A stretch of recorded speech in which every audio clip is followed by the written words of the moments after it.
Om Namo Bhagavate Vasudevaya.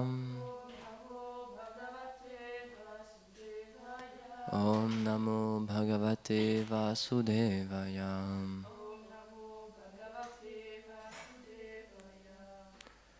Antar Bahischa Lokam Strin. Antar Bahischa Lokam Strin. Parye Miyaskandita Vrata. Miyaskandita Vrata. Anugrahan Mahavishnur. Avigata Gati Kvachit. Antar Bahischa Lokam Strin. Parye Miyaskandita Vrata. Anugrahan Mahavishnur. Avigata Gati Kvachit.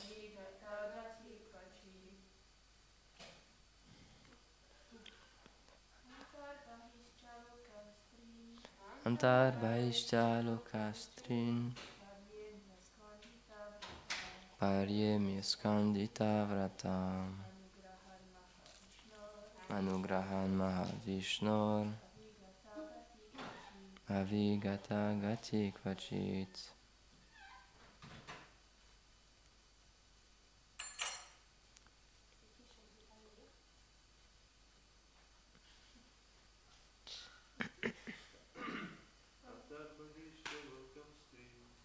Antar Bahischa Lokastrin. Parye Miyaskandita Vrata. Anugrahan Mahavishnur. Avigata Gati Kvachit. Traduction. En raison de mon adoration constante du Seigneur, par la grâce de Mahavishnu, je voyage à l'intérieur et à l'extérieur de l'univers, sans aucun obstacle. Donc c'est Narada Muni qui est en train de parler. Commentaire. Shri Vishwanath Chakravarti Thakur cite Narada. Je n'ai pas de corps matériel comme Marichi et les autres sages qui sont sous l'influence des réactions de leurs actes. Je ne suis pas impliqué comme Marichi dans la voie de l'action intéressée, le Karma Yoga, ni dans la voie de la connaissance, le Jnana Yoga, comme les Kumaras. Je suis au-delà des voies de l'action et du renoncement. J'adore le Seigneur et je suis par conséquent libre d'agir. Fin de la citation. Chaque univers matériel est divisé en 3 parties, supérieur, intermédiaire et inférieur. Au-delà se trouve le monde spirituel avec ses planètes que l'on nomme Vaikuntha Loka. Le Seigneur vit éternellement sur chacune d'elles avec ses associés. En tant que compagnon du Seigneur, Narada est libre d'aller où il désire dans la création, afin de répandre ses gloires, alors que ceux qui accomplissent les voies de l'action intéressée, les karma-yogis, ne peuvent aller au-delà de l'univers matériel. Et ceux qui atteignent le Brahman, la radiance du Seigneur, qui est située à l'extérieur du monde spirituel, ne viennent pas dans l'univers matériel, par peur de s'empêtrer dans les actes matériels. Narada dit « Mais moi, parce que je suis fixé continuellement dans le service de dévotion, je voyage où je veux, à l'intérieur ou à l'extérieur de l'univers. À l'extérieur signifie que Narada peut voyager au-delà des univers matériels, dans le monde spirituel, contrairement aux grands sages comme Marichi, cité dans le verset précédent. Ainsi, il est dit Sanakadya nivritakye techa dharme niyojita pravritakye marichadya Muktaikam Narada Munim. Les Kumaras sont dans la voie du détachement et Marichi et les autres sages sont engagés dans la voie de l'action intéressée. Seul Narada est libéré. Narasimha Purana. Om Gyanati Mirandasya Gyanam Jara Sarakayam Chaksurun Militam Yenam Tasmai Shri Gurave Namaham. Jaya Shri Krishna Chaitanya Prabhu Nityananda Shri Advaita Gadadhar Shivasari Gaura Bhakta Vrinda He Krishna Karuna Sindhu Dina Bandhu Jagat Pate Gopesha Gopika Kanta Radha Kanta Namostute Tapta Kanchana Gaurangi Radhe Vrindavaneshwari Vrishabhanu Sute Devi Pranamami Hari Priye Vrindaye Tulasi Devyai Priyaye Kesava Sacha Krishna Bhakti Pradidevi Satyavatyai Namo Namaha Vanchakalpatarubhyascha Kripa Sindhubhyeva cha Patitanam Pavanebhyo Vaishnavebhyo Namo Namaha Hare Krishna Krishna Krishna Hare Hare Hare Rama Rama Rama Hare Hare Hare Krishna Krishna Krishna Hare Hare Hare Rama Rama Rama Hare Hare.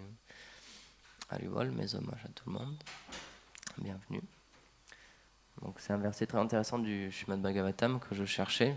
Dans une lecture précédente, on avait parlé de ce point-là, que Narada Muni, il était complètement libre. Il n'était pas influencé par le karma ou les gunas, etc. Et donc toutes ses actions, c'est lui-même qui les prenait et il n'y a rien d'autre qui lui dictait quoi que ce soit. Alors que par comparaison, nous, dans ce monde, on est influencé par notre karma, nos actions passées, par les influences de l'énergie matérielle qui nous forcent à penser d'une certaine manière, à ressentir les choses d'une certaine manière, à aimer certaines choses, à en rejeter d'autres, à désirer certaines choses. Alors que Narada, lui, c'est lui-même qui décide de toutes ses actions. Il est libre d'aller où il veut. Et il est même libéré dans le sens où il peut voyager entre ce monde matériel et le monde spirituel. Donc c'est un point vraiment très intéressant, parce qu'il le compare, dans ce verset, il est comparé à d'autres sages, comme par exemple Marichi. Et je voulais partager ce point dans la classe aujourd'hui. J'ai lu quelques articles de Sridhar Maharaj et d'autres Vaishnavas à propos de la connaissance. Et c'est intéressant parce que là, donc on parle du Karma Yoga et on parle aussi du Jnana Yoga, en citant les Kumaras. Donc c'est intéressant de voir que des grands sages comme Marichi ou les Kumaras, qui sont des personnes très élevées, même s'ils ont obtenu une grande connaissance, même s'ils ont développé beaucoup d'austérité et beaucoup de connaissances, ils ne sont pas complètement libérés. Ils ne sont pas libres de leurs actes. Ils ne sont pas comme Narada, qui peut voyager où il veut, quand il veut et faire tout ce qu'il veut. Ils ne sont pas complètement libres. Et donc c'est un point qui est vraiment intéressant, parce qu'un petit peu plus, donc dans les premiers chapitres du Srimad Bhagavatam, Narada Muni il explique que Vyasadeva il est en train de tricher tout le monde, qu'il s'est épanché, qu'il a beaucoup écrit sur la connaissance matérielle au final, mais qu'il a très peu parlé des divertissements intimes du Seigneur suprême. Donc il explique que Narada il lui explique que tu as parlé du karma yoga, du jnana yoga, etc. Que tu as parlé comme étant le but de l'humanité, de développer une situation matérielle, développer une connaissance matérielle. Mais il dit tu es en train de tricher tout le monde. Et il y a un point très intéressant qu'il fait, c'est il dit tu es extrêmement élevé, tu es suprêmement capable, tu es extrêmement qualifié et tu as une connaissance parfaite des Védas. Tu as une connaissance parfaite des écrits védiques, tu as une connaissance parfaite de la science et de la religiosité dans ce monde. Parce que Vyasadeva, c'est lui qui les a mis par écrit, donc, et il connaissait par cœur les règles de cet univers, encore une fois. Il connaissait toutes les règles religieuses, et il connaissait toutes les règles matérielles aussi. Il avait une connaissance matérielle qui était la plus élevée possible. Il n'y a personne dans l'univers qui avait une connaissance matérielle plus élevée que lui. Il avait atteint le summum de cette catégorie-là. Et pourtant, il n'était pas satisfait. Et donc Narada Muni lui explique, oui c'est très bien, tu as développé une grande connaissance matérielle, tu as fait beaucoup d'austérité, tu as acquis beaucoup de savoir matériel, mais tu n'as pas acquis une connaissance spirituelle sur l'identité du Seigneur suprême. Et tu ne l'as pas glorifié assez. C'est pour ça que tu es malheureux. Et donc c'est vraiment intéressant, parce que dans ce monde, c'est ce qu'on cherche à faire. On cherche vraiment, personne ne veut être bête. Personne n'a envie d'être stupide, personne n'a envie d'être idiot. Tout le monde a envie de savoir, tout le monde a envie d'avoir de la connaissance. C'est pour ça qu'on va à l'école, c'est pour ça qu'on essaie d'apprendre, c'est pour ça qu'on lit. On a envie de connaître des choses, personne n'a envie d'être un idiot. Le problème, c'est que dans ce monde-là, si on reste dans la conscience de ce monde, dans le sens où on cherche seulement quelque chose qui est disponible tout de suite, qu'on peut attraper tout de suite, c'est la seule chose qu'on peut avoir dans ce monde, c'est la connaissance matérielle. Si on reste seulement basé sur ce monde matériel et qu'on n'essaie pas d'entrer en contact avec une philosophie supérieure, avec un message supérieur qui a été donné par quelqu'un qui est libéré de ce monde, par le Seigneur suprême ou par un de ses envoyés, la seule chose qu'on va récolter, c'est une connaissance matérielle. Or, la meilleure situation qu'on peut atteindre, si on développe cette connaissance matérielle, c'est qu'on va se trouver dans la même position que Vyasadeva. On va connaître parfaitement la science de ce monde matériel, mais on ne va pas être pleinement satisfait. Vyasadeva, c'est ce qu'il expliquait. Il dit pourtant, il fait un récapitulatif sur sa situation. Il dit c'est étrange, pourtant j'ai vraiment une connaissance parfaite matérielle. J'ai acquis tout ce qui est à savoir. Je suis parfaitement les règles de la religion. Je suis une personne saine, mais pourtant il me manque du plaisir, il me manque du bonheur. Je ne suis pas heureux, je ne suis pas satisfait. Parce que le problème, c'est que notre nature, notre âme, elle est faite pour ça. Elle est faite pour une connaissance supérieure, purement spirituelle. Parce que c'est expliqué que notre âme, elle est Sat Chit Ananda. Elle est faite de connaissance, d'éternité et de félicité. Donc la seule chose qui peut la satisfaire, c'est quelque chose qui possède ces qualités-là. Or, dans ce monde, ce corps matériel avec lequel on peut acquérir une connaissance matérielle et tous les objets matériels qui nous entourent, mais plus spécifiquement notre corps, il est Achit, il est Asat, Achit et Nirananda. Il est donc plein d'ignorance, il n'est pas plein de connaissances, il est plein de malheur parce que ce corps matériel, il apporte beaucoup de souffrance et au bout d'un moment, il va disparaître, il va être détruit et il va mourir. Donc ce qu'on cherche en fait, on ne pourra pas l'acquérir avec ce corps qui est complètement limité. Et c'est ce que Narada Muni, il essaie de lui enseigner. Il essaie de promouvoir les gloires du Seigneur suprême. Il essaie de dire à Vyasadeva qu'il faut qu'il écrive, il faut qu'il parle des gloires du Seigneur suprême. Parce qu'en fait, c'est expliqué que le Seigneur suprême, il est l'origine de tout. Donc c'est lui qui est Satchit Ananda par excellence. C'est lui qui a l'origine de ces qualités-là. Et donc tout ce qui se rapporte à lui n'est pas différent de lui. Donc tout ce qui se rapporte à lui a les mêmes qualités. C'est pour ça que ses gloires, son saint nom, eux aussi sont Satchit et Ananda. C'est pour ça qu'on explique que le saint nom du Seigneur suprême, il n'est pas différent de lui-même. Si on chante les noms de Dieu, on est en présence de lui. Le nom et la forme ne sont pas différents.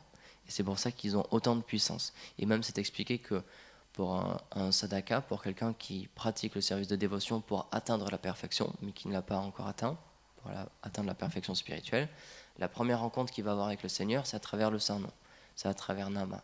Parce que le Seigneur n'est pas différent de Nami et Nama, c'est pas différent. Le nom et la personne qui est nommée ne sont pas différents. Mais en fait, c'est expliqué que le nom, il est encore plus miséricordieux que la personne. C'est pour ça qu'on explique que le saint nom, il est plus miséricordieux que Krishna lui-même.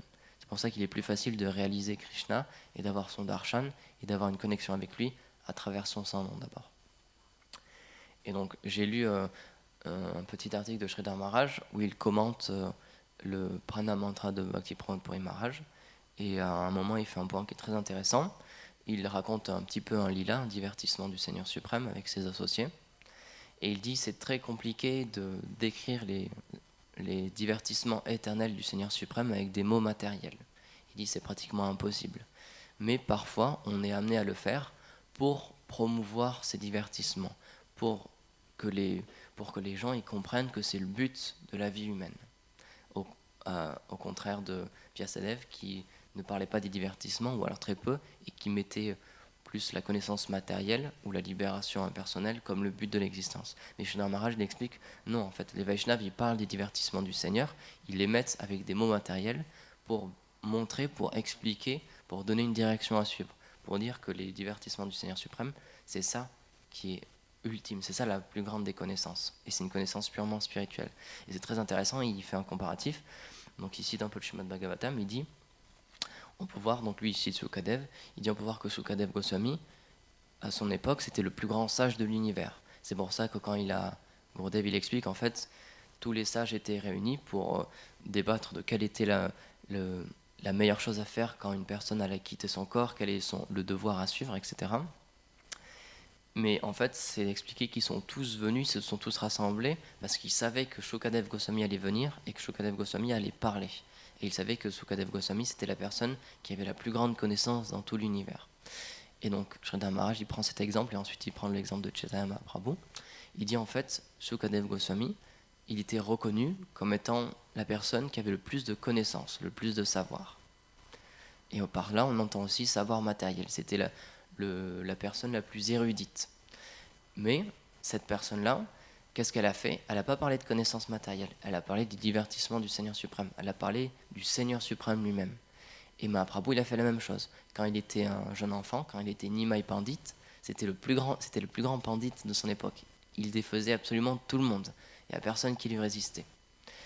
Donc ça, il était arrivé à une certaine étape où tout le monde le respectait comme le plus grand scholar, le plus grand érudit de son époque. Et à partir de là, quand il était respecté à ce niveau-là, là, il a commencé à prendre le chemin de la bhakti et à parler des sentiments d'amour envers le Seigneur suprême. Et puisqu'auparavant, il avait déjà atteint la plus haute connaissance matérielle, ce qu'il rajoutait par rapport à ça, tout le monde devait l'accepter, puisqu'il avait déjà atteint la connaissance matérielle suprême, et maintenant il parlait d'autre chose, de quelque chose de supérieur, il parlait du divertissement du Seigneur suprême. Donc Sridhar Maharaj, il prend ces deux exemples, et c'est pour ça qu'il explique que la connaissance spirituelle sur les divertissements du Seigneur suprême, elle est au-delà de la connaissance matérielle. Et donc c'est expliqué que dans notre philosophie, ce qu'on pratique, donc on essaie d'acquérir cette connaissance, mais on pratique un chemin descendant, et non pas ascendant. On n'essaie pas par notre propre pouvoir et par notre propre intellect et par notre propre intelligence et par nos propres efforts d'acquérir une connaissance, de comprendre le monde qui nous entoure. Ce qu'on fait, c'est qu'on lit des écrits qui ont été donnés par des personnes qui ont réalisé cette connaissance. On n'essaie pas par nous-mêmes de faire nos propres inventions ou de faire nos propres compréhensions, nos propres concoctions mentales. On prend les informations qui ont été réalisées déjà par des grandes âmes, par des personnes qui ont eu une connexion avec cette réalité supérieure. Et ces personnes-là, puisqu'elles ont vu la vérité, elles peuvent en parler. Et j'ai lu une petite anecdote, c'est avec Bhaktisiddhanta Saraswati Thakur. À un moment, il était dans les Himalayas avec certains de ses disciples parce il était assez malade, il voulait se reposer, un peu comme Prabhupada a fait, il voulait se reposer, il voulait un peu prendre soin de son corps et un peu se rétablir.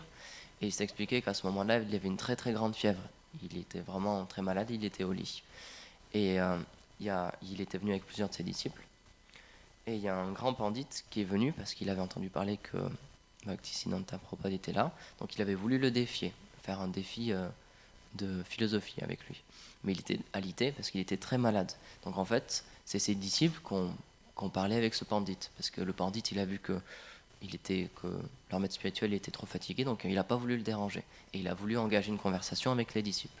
Et donc, même si les disciples étaient très qualifiés, ils n'arrivaient pas à défaire le pandit.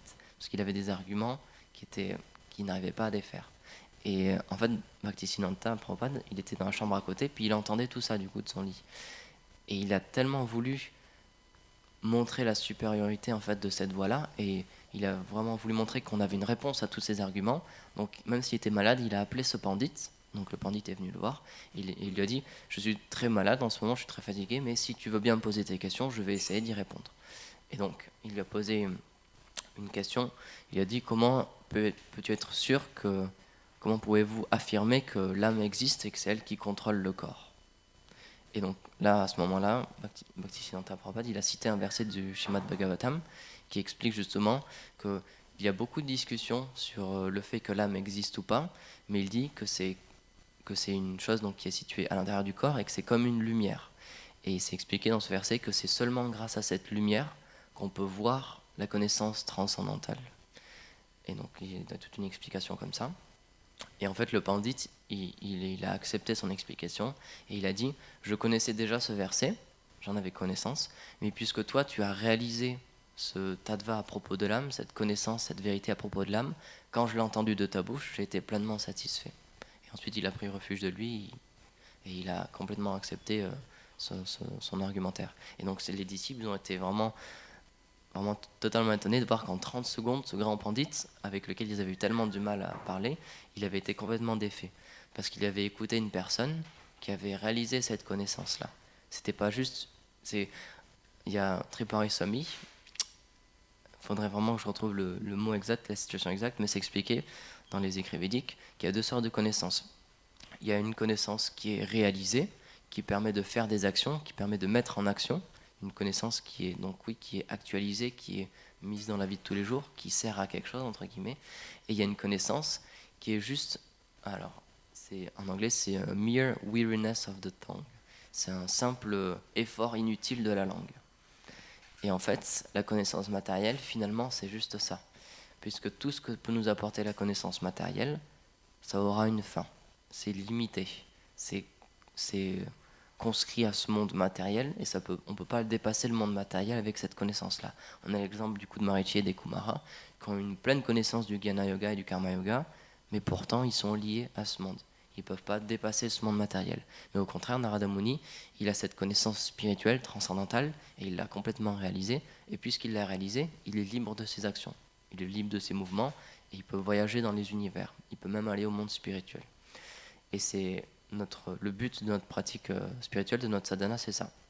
Il faudrait que je retrouve la situation, mais je crois que c'est chez Krishnadas Kaviraj Goswami qui explique qu'en fait, un dévot, il ne devrait pas penser qu'il doit rester juste être un feignant et rester assis sans essayer d'obtenir de la connaissance. Et il explique que c'est pas comme ça qu'on va pouvoir atteindre le Seigneur suprême ou qu'on va pouvoir obtenir quelque chose.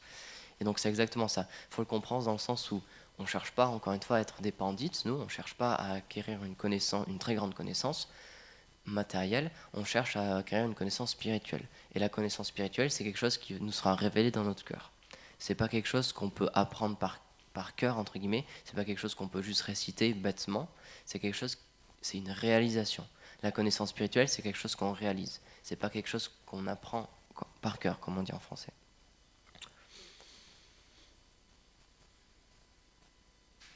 Je voulais faire un point par rapport à ça, j'avais un exemple. Oui. Donc Sridhar Maharaj, il explique, par exemple, si je veux parler à quelqu'un qui est anglais, je vais devoir apprendre la langue anglaise. Et je vais me servir de cette langue pour lui transmettre mon message.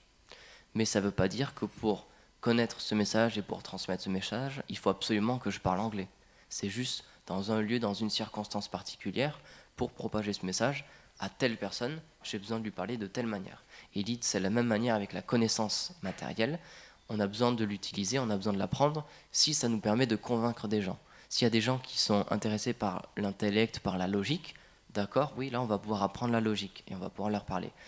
Et je pense que c'est une des raisons pour laquelle il a vraiment étudié les philosophies occidentales et il cite beaucoup Hegel pour montrer qu'il y a un comparatif, pour permettre à des gens qui ont déjà cette connaissance, cette base philosophique, de pouvoir faire des comparatifs. Et par rapport à Hegel, j'ai lu quelque chose de très intéressant, c'est qu'il y a une maxime grecque qui a été reprise et qui a été assez importante, qui était inscrite sur le fronton du temple de l'oracle de Delphes, qui est « Connais-toi toi-même ». Et donc elle a été attribuée à plusieurs personnes. Les historiens, ils savent pas vraiment qui c'est qui l'a dit en premier, ils pensent plutôt que c'est une maxime populaire que beaucoup de gens disent à cette époque. Ensuite, ça a été repris par Platon et Socrate, etc. Et Hegel, justement, il fait un commentaire de cette phrase-là, et il dit qu'à l'époque, c'était un grand tournant, parce que l'injonction, c'est « connais-toi toi-même ». Et donc, il disait qu'à cette époque-là, cette maxime, elle proposait aux personnes de se concentrer sur leur soi et de comprendre que l'esprit universel, que la vérité universelle, elle est située à l'intérieur d'eux et non pas à l'extérieur. Et qu'eux-mêmes, ils possèdent cette vérité. Et donc Sridhar Maharaj, il parle beaucoup aussi de Hegel parce qu'il cite aussi par exemple la phrase Die to live, qui est mourir pour vivre. Et donc il dit, Hegel, il avait tout compris. C'est exactement ça. Pour qu'une âme spirituelle elle puisse s'éveiller, elle doit mourir à son corps matériel, elle doit mourir à son existence matérielle, et en mourant comme ça, elle va véritablement vivre. Elle va vivre sa réelle identité, qui est d'être l'âme. Donc c'est pour ça que Sridhar Maharaj, et c'est pour ça que beaucoup d'autres Vaishnavas, ils citent la connaissance matérielle. Ils citent ce que d'autres personnes ont pu produire ou ce que d'autres personnes ont pu discuter avant, pour avoir une base philosophique que les gens connaissent, pour qu'ils puissent accepter une connaissance supérieure. Pourquoi on fait des commentaires de la Srimad Bhagavad Gita? Pourquoi nos acharyas, ils écrivent des commentaires de la Srimad Bhagavad Gita? On pourrait lire seulement les versets. Mais une règle qui est très importante dans notre service de dévotion et dans la voie qu'on pratique, c'est temps, lieu, circonstance. Notre connaissance, la connaissance qu'on reçoit et la connaissance qu'on recherche, c'est une connaissance spirituelle qui est parfaite, qui a été vraie dans le passé, qui est vraie maintenant et qui sera vraie dans le futur. La seule chose qui change, c'est l'endroit et les personnes à laquelle on distribue cette connaissance. C'est pour ça que de tout le temps, il y a eu des commentaires authentiques de la Srimad Bhagavad Gita, du Srimad Bhagavatam, de tous les écrits védiques et de tous les écrits surtout Vaishnav, pour qu'ils puissent s'adapter aux personnes. C'est pour ça qu'on voit que par exemple Bhaktisiddhanta Saraswati Thakur, Prabhupada, quand il a créé la Gaudiya Math et quand il a essayé de lancer le mouvement, il a fait une grosse révolution. Il y a plein de règles qu'il a dû changer. Il a permis aux sannyas de faire beaucoup de choses qui étaient complètement interdites auparavant, d'avoir un vêtement avec des coutures ou avec plusieurs plis, d'avoir une voiture, de pouvoir voyager en voiture, d'avoir des chaussures même. On a raconté ce divertissement avec Bhakti-Hridaya Bon Goswami Maharaj, auquel il lui avait demandé d'acheter les chaussures les plus chères qu'il pouvait trouver sur le marché. C'est quelque chose d'incroyable quoi, quand même. Pourquoi ? Parce que leur but, c'est de prêcher la conscience de Krishna. Leur but, c'est pas, on va dire, dans ce sens-là, la fin justifie les moyens. Dans le sens où ils ont leur but qui est en tête, qui est de transmettre le message de la conscience de Krishna au plus de monde possible et de la meilleure manière possible. Et pour ça, ils sont prêts à engager toutes les choses. Parce qu'on explique que ce monde matériel, donc ce qu'on appelle Maya, c'est une création du Seigneur suprême. Et c'est pour ça qu'on explique que tout dans ce monde est le Seigneur suprême. La nature d'une chose, elle dépend juste de la manière dont on l'utilise. Si on utilise une chose pour le service du Seigneur suprême, cette chose-là, elle est purifiée. C'est pour ça que, par exemple, Shivara Maharaj, il explique que quand on fait une adoration sur l'autel, quand on fait le puja, on a différents articles, une mèche, un bâton d'encens, une fleur, etc. Donc ça, c'est des choses matérielles. Mais puisqu'on les offre au Seigneur suprême et qu'on les engage dans le puja, ils sont purifiés, ils deviennent complètement spirituels. De la même manière, les Vaishnavas, ils sont experts à engager toutes les choses de ce monde. Parce que pourquoi on devrait renoncer à ce monde matériel ? Pourquoi on devrait renoncer à quelque chose si tout est Krishna ? À quoi on devrait renoncer si tout est Krishna ? La seule chose qu'il faut comprendre, c'est comment les engager. Et ça, c'est un point vraiment important. Et c'est ce que nos acharyas nous ont vraiment démontré d'une manière exemplaire. Encore une fois, avec Bhaktisiddhanta Saraswati Thakur Prabhupada, il a vraiment révolutionné. Par exemple, même une fois, il était allé au Radhakund en Rolls-Royce. Et donc, ça a fait un scandale pas possible, quoi. Mais il a complètement défait les arguments et il a expliqué qu'il fait ça pour le service du Seigneur suprême. De la même manière, Prabhupada, il a utilisé l'avion. Bhaktivedanta Prabhupada, il a voyagé dans le monde entier, il avait de très belles voitures, etc. Donc tous les journalistes, ils lui posaient des questions, mais comment ça se fait que vous êtes un sannyas en renonçant et que vous avez ces belles voitures ? Il dit, j'utilise les meilleures choses pour le Seigneur suprême. Pourquoi on n'aurait pas le droit d'utiliser les meilleures choses de ce monde pour le Seigneur suprême ? On les utilise bien pour des présidents, pour des personnes de haute valeur, entre guillemets, de ce monde matériel. Donc pourquoi on ne pourrait pas les redonner au Seigneur suprême, à qui tout appartient ? Et donc les Vaishnavas, ils ont vraiment cette conscience-là. Encore une fois, la seule chose qui nous distance du Seigneur suprême, c'est notre vision. Le Seigneur, il est partout, dans tous les événements, dans toutes les choses, vraiment, il est à l'intérieur de notre cœur même. Gurudev, il cite souvent cet exemple, il dit c'est quand même un grand magicien, il est situé à l'intérieur de notre corps, au plus profond de nous-mêmes, il est tellement proche de nous-mêmes, et pourtant on n'arrive pas à le voir. Mais il est là, il est vraiment extrêmement proche de nous. Il a toujours été proche, et il sera toujours, il ne nous quittera jamais. Donc la seule chose qui nous distancie de lui, c'est une question de vision. Donc cette connaissance spirituelle, comme Sridhar Maharaj, il explique que l'âme c'est une lumière et cette lumière elle permet de voir la connaissance spirituelle. Plus on se connecte à notre âme, plus on est identifié à notre âme et moins on est identifié à notre corps spirituel, à notre corps matériel, plus on va pouvoir voir cette connaissance. Et c'est expliqué que cette connaissance qui est spirituelle, on ne peut pas l'acquérir par nos propres efforts, dans le sens où on ne peut pas la forcer à se révéler à nous. La seule manière, c'est que Krishna, il se révèle à nous-mêmes. C'est pour ça que dans notre service de dévotion, on essaie de satisfaire le Seigneur suprême. Et Guru. C'est expliqué que quand Guru et le Seigneur suprême sont satisfaits, à ce moment-là, le Seigneur, il vient de lui-même, dans notre cœur, et il se révèle à nous. Et il nous donne, il nous insuffle cette connaissance. Et c'est pas avant qu'on pourra réaliser quelque chose, qu'on pourra voir quelque chose. Gurudev, il donne cette explication, il dit que c'était aussi l'idée de Prabhupada. Il dit, nous, ce qu'on cherche à faire, c'est pas qu'on cherche à voir le Seigneur suprême. On n'essaie pas de le réaliser, on n'essaie pas d'avoir son darshan, on n'essaie pas de le forcer à qu'il nous apparaisse. Ce qu'on essaie de faire, c'est de lui offrir un merveilleux service pour qu'il soit attiré par nous. C'est l'action inverse. On n'essaie pas d'aller vers le Seigneur suprême, dans le sens où on n'essaie pas de forcer qu'il se révèle à nous, on essaie simplement de lui offrir un service qui sera tellement de grande qualité, qui sera tellement empli de sentiments, que le Seigneur lui-même, il va être forcé de venir à nous. On n'aura rien d'autre à faire. Le Seigneur, parce que c'est expliqué que le Seigneur, il est lié par l'amour de ses dévots. Et ça, c'est une des et c'est une des qualités du Seigneur suprême, c'est une de ses définitions, c'est qu'il est attaché à ses dévots. Il est lié par le service d'amour. Et c'est un exemple qu'on retrouve dans beaucoup d'histoires, qu'on retrouve dans beaucoup d'événements. Par exemple, pour parler de la Bhagavad Gita, le Seigneur suprême, il avait une relation très intime avec Arjuna, il avait une relation d'amitié avec Arjuna, et c'est pour ça qu'il a voulu le servir. Il a consenti à être son conducteur de char. Et comme c'est expliqué en fait à l'époque, et donc il y avait un chariot qui était tiré par des chevaux. Tout devant du chariot, il y avait le conducteur, et sur une plateforme un peu plus élevée, il y avait le combattant. Et donc c'était expliqué qu'une des manières pour la personne qui combattait de diriger le chariot, c'était de poser ses pieds sur l'épaule droite ou sur l'épaule gauche du conducteur, pour qu'il lui dise tourne à droite ou tourne à gauche. Donc Arjuna, il pouvait faire ça. Il pouvait poser ses pieds sur les épaules du Seigneur suprême. Et le Seigneur, il obtempérait, et il acceptait ce service, et il aimait beaucoup faire ce service. C'est pour ça qu'un dévot, il a conscience que le Seigneur suprême, il a envie de le servir. Mais c'est pas pour autant que c'est quelque chose qu'on essaie de faire. On avait posé cette question à Gurudev, on lui avait dit, puisque c'est expliqué qu'il y a la loi du karma, etc., que tout ce qui nous est dû va nous arriver, etc., que le Seigneur suprême, il contrôle tout, si on va en ville et qu'on se balade en vélo, et qu'on va, par exemple, acheter quelque chose dans un magasin, est-ce qu'on doit mettre un cadenas sur notre vélo ou pas?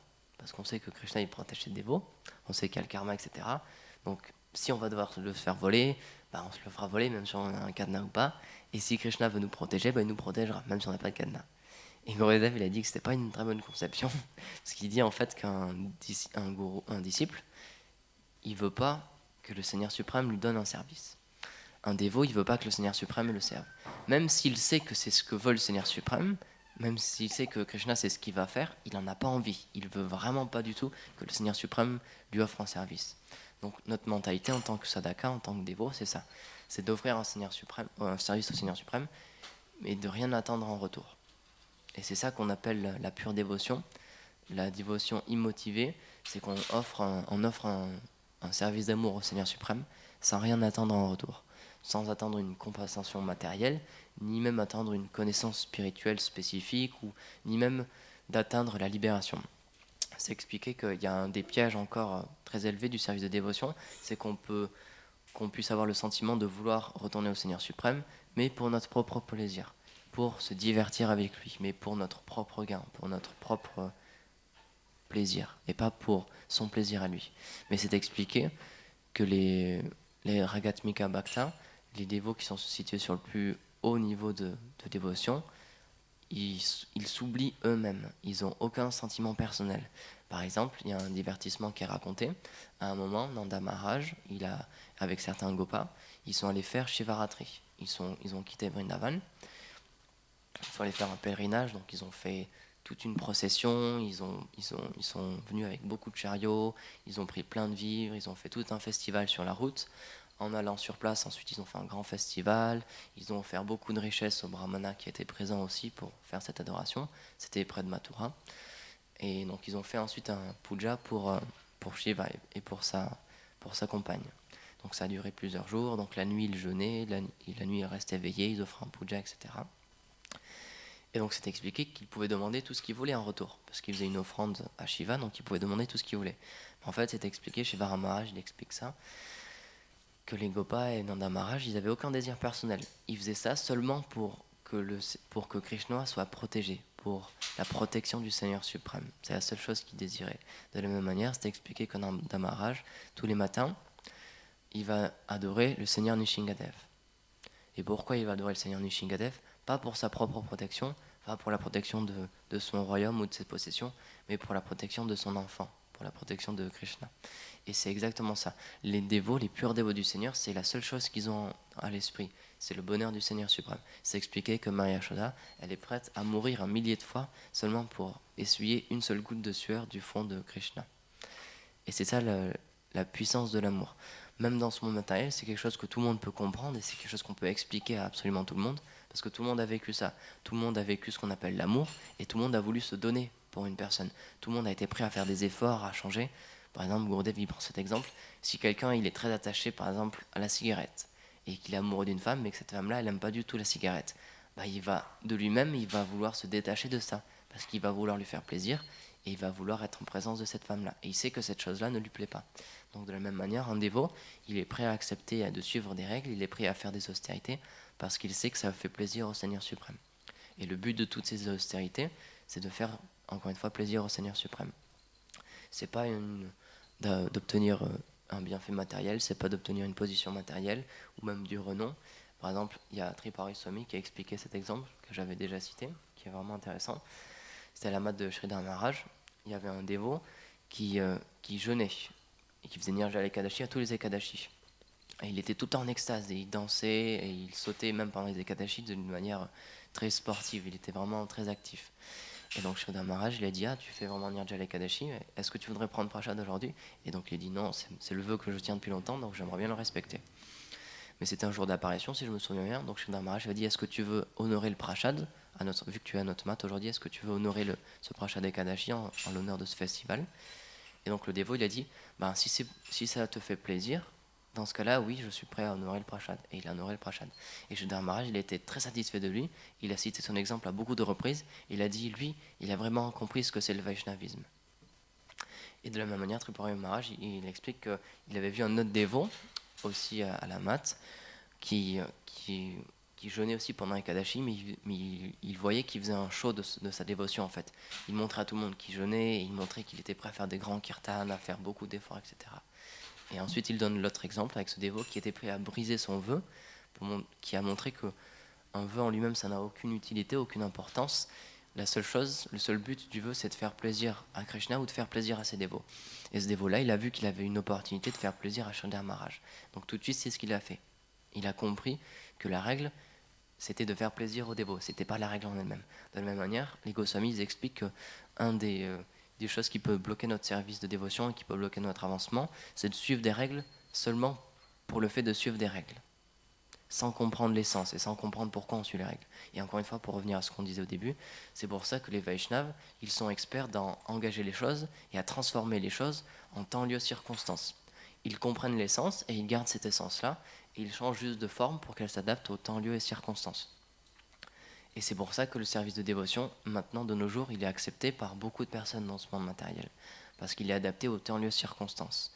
Si on devait suivre toutes les règles védiques, qui a écrit par exemple même dans le Hari Bhakti Vilas par exemple, si on devait suivre tout parfaitement, personne ne deviendrait dévot. Seulement des âmes extrêmement qualifiées déjà deviendraient dévots.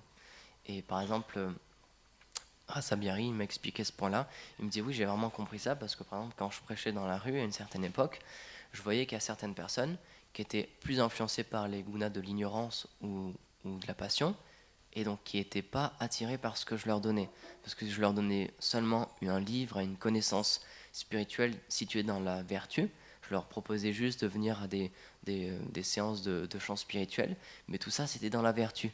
Et il a dit, j'ai bien vu que ces personnes-là, elles avaient besoin d'autre chose, elles avaient besoin de quelque chose plus connecté avec d'autres gunas.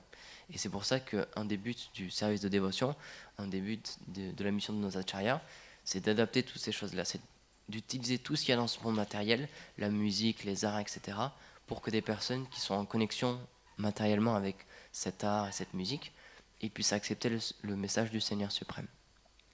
Ça ne veut pas dire qu'on abaisse le niveau, ça ne veut pas dire que cette connaissance spirituelle, on l'abaisse et on en fait une mixture et on la dilue, pas du tout.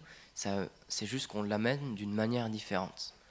Et encore une fois, c'est totalement logique. Si le Seigneur suprême, il est tout ce qui existe, tout ce qui a existé et tout ce qui existera, s'il est même tout ce qui est dans ce monde matériel, c'est le Seigneur suprême, pourquoi on ne pourrait pas utiliser ces choses-là?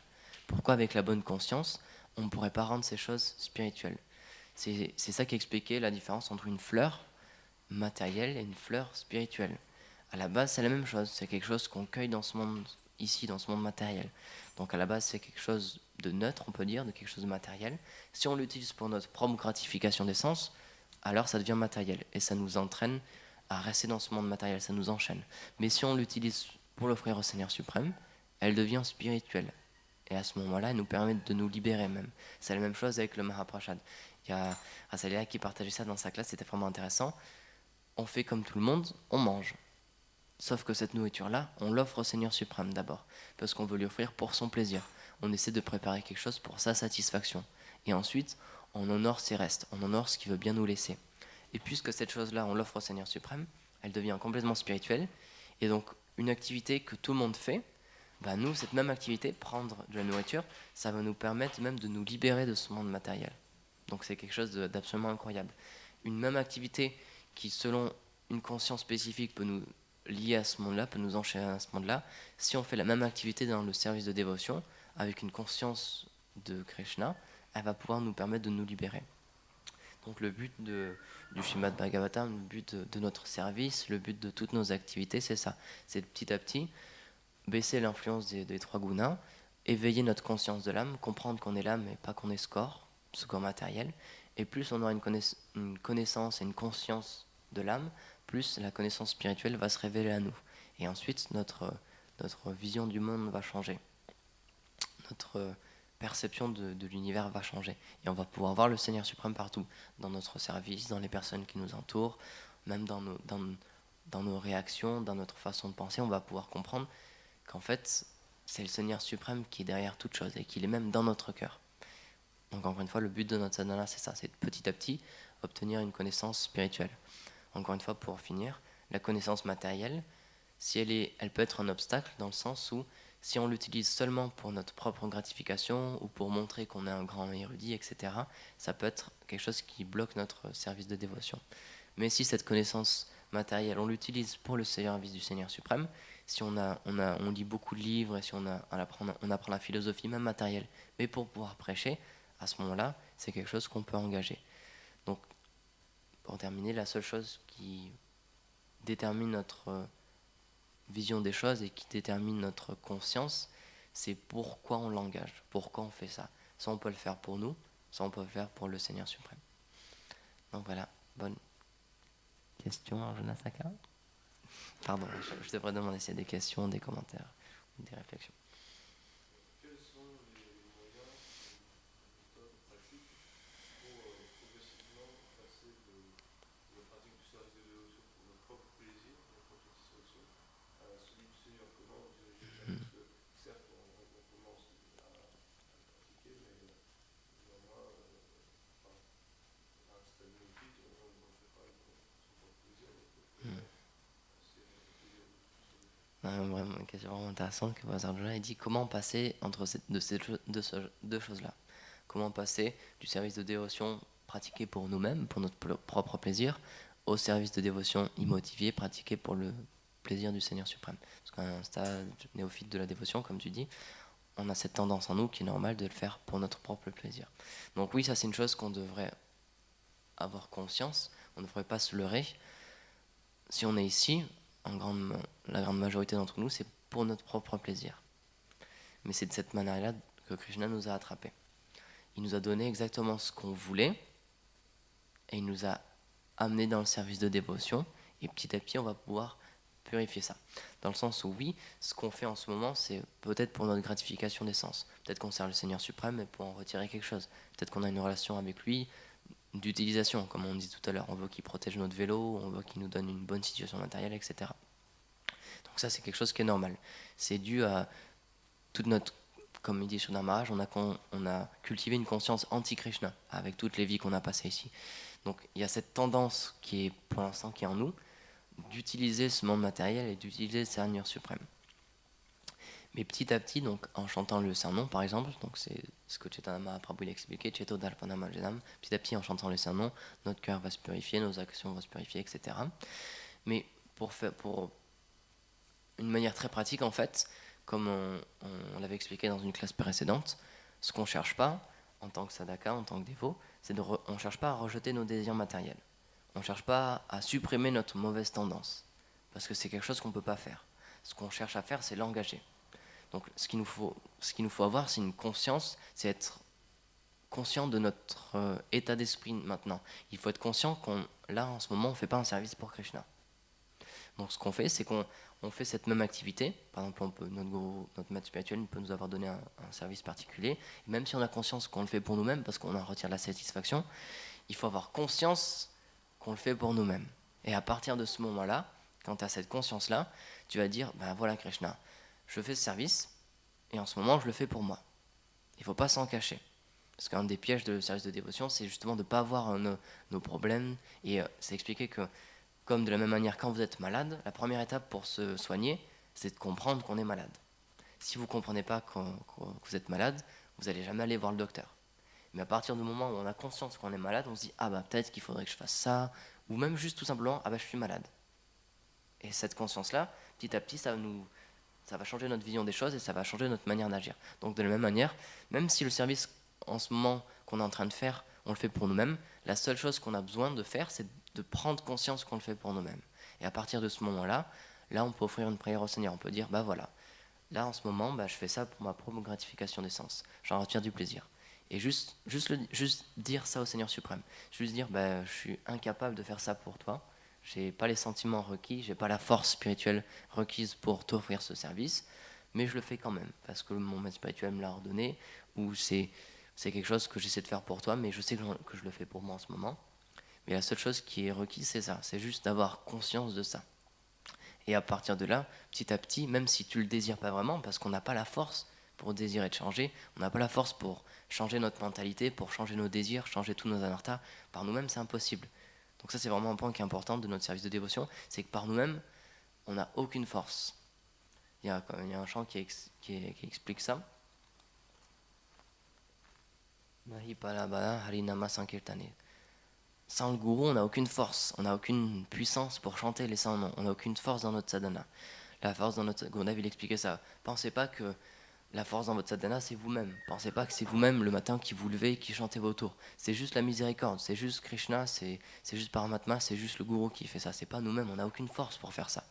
Donc Krishna, juste ce qu'il veut, encore une fois, ce qui l'intéresse, c'est pas nos actions matérielles, c'est pas techniquement ce qu'on fait, c'est la conscience avec laquelle on fait les choses. Donc tout ce qu'il veut voir, c'est avec quelle conscience on fait un service.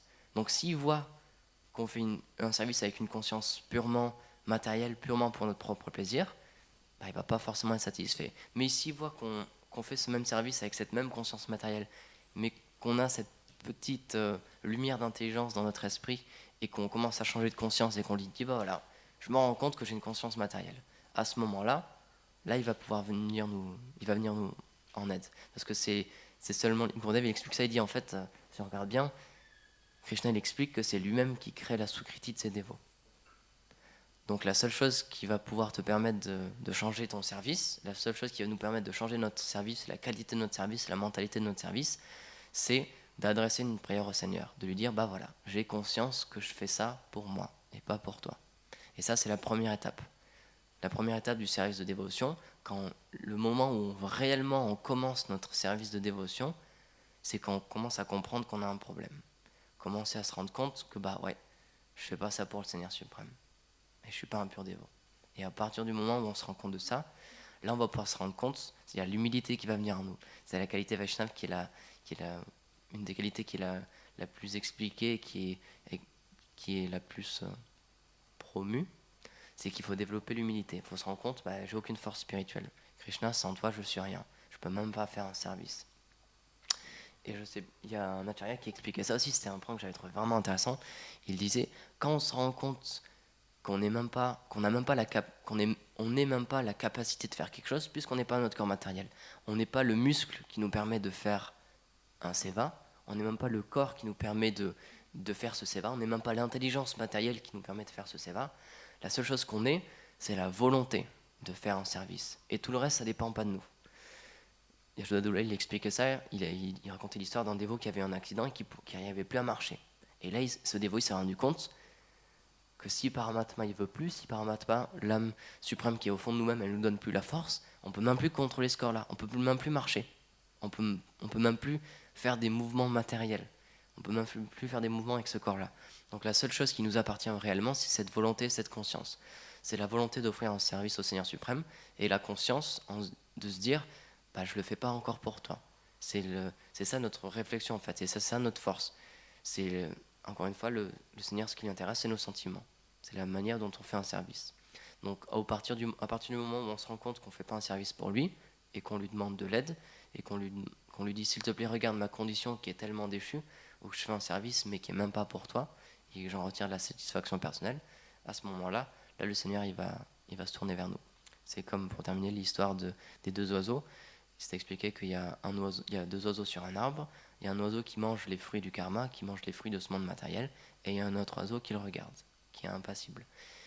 Et donc, le deuxième oiseau, c'est le Seigneur suprême. La seule chose qu'il attend, c'est qu'on se tourne vers lui. Donc, à partir du moment où on se tourne vers lui, on commence à s'adresser personnellement à lui. On lui dit, regarde dans quelle situation je suis, regarde à quel point je suis déchu, regarde à quel point j'arrive même pas à faire un service pour toi. Là, à ce moment-là, le service de dévotion, il commence réellement. Et à partir de ce moment-là, le Seigneur, il va apparaître personnellement dans notre vie pour nous aider personnellement dans ce service-là. Donc, c'était une très bonne question. Merci beaucoup, Arjuna Saka. D'autres questions, d'autres commentaires? Bonne journée de service.